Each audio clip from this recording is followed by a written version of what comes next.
SEC with 7 in a row. You know, with these fans around us, think that the championship game was played in Atlanta. Yeah, no question about it. And one thing that impressed me is Alabama just rises to the occasion every time. I don't care who they play. Boom, they're going to knock them down and win. They edged Georgia. Shows you how important that game was.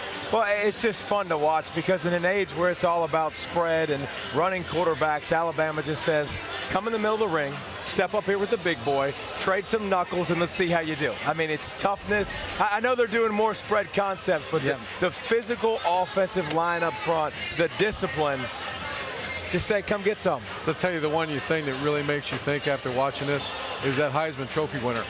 How good a player he was in that game.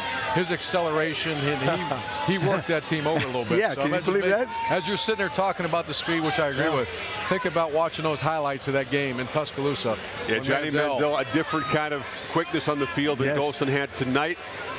As you mentioned him, Alabama gets to go to College Station, their second game next year. Woo! They'll be thinking payback, but right now they're thinking about yet another celebration. The Tide rolling out of South Florida. Notre Dame well beaten tonight.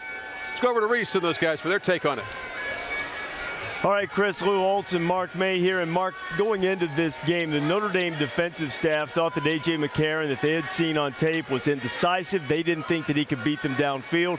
What was different about the Alabama quarterback in the passing game tonight? Confidence. He had the guys up front doing the yeoman's job, doing everything they possibly could, not only running the football, but throwing the football and pass protection. He did not get sacked in 28 attempts in this game. And you talk about balance for a football game, when you can run the ball for 265 yards, pass the ball for 264 yards, that is balance, and that's what Alabama looks for. But to the offensive line, I talked about this earlier, they are the best in football because they're not only the biggest, strongest, fastest, smartest, but the best technicians in the land. If you know anything about football, you watched him in spring practice, you watched A.J. McCarron in the championship game, you come to the conclusion he's a big-time quarterback. He's a leader, he's a winner, he can make all the throws. He made many super corner throws for big gains. He can pick apart defenses.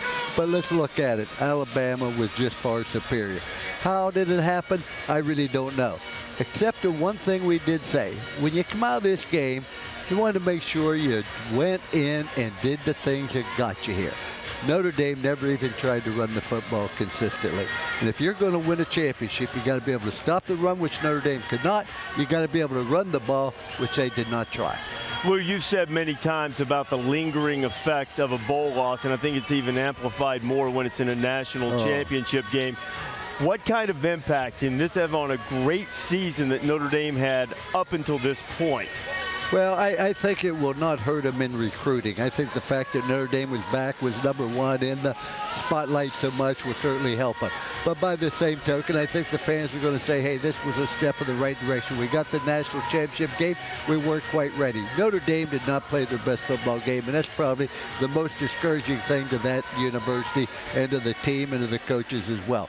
Well, as I've said before, when the game's over, all you want to be able to do is put your head on the pillow and say, I have no regrets. Obviously, Notre Dame has some regrets tonight. I was impressed by the press conference after the game and the way the players sat there and stayed and congratulated Alabama. They did it with grace and dignity. They knew they went out there, they got embarrassed. When you can go out there and lose a game like this, and the first 35 points in the game are scored by the opposition, and you don't put any points on the board. But the way that they handled themselves in the press conference after the game, very important. I think that will build a lot in the character and the future of the Notre Dame football team because they are champions. They did a tremendous job this football season, but they were just outmanned in the football game and outclassed by a much superior football team in Alabama in every facet of the game, offense, defense, and special teams. The way the players reacted after the football game, that's typical Notre Dame. I would not expected anything less than the way they handled it. And once again, 12-1's a great season. You went undefeated, you got in the national championship game. No, you didn't win, but keep your head up. You have an awful lot to be proud of. Come back next year. And for Alabama now, the dynasty is established, having won 3 national titles in 4 years, only the third program to do that in the poll era since 1936. And for a university and a program that has been accused over the years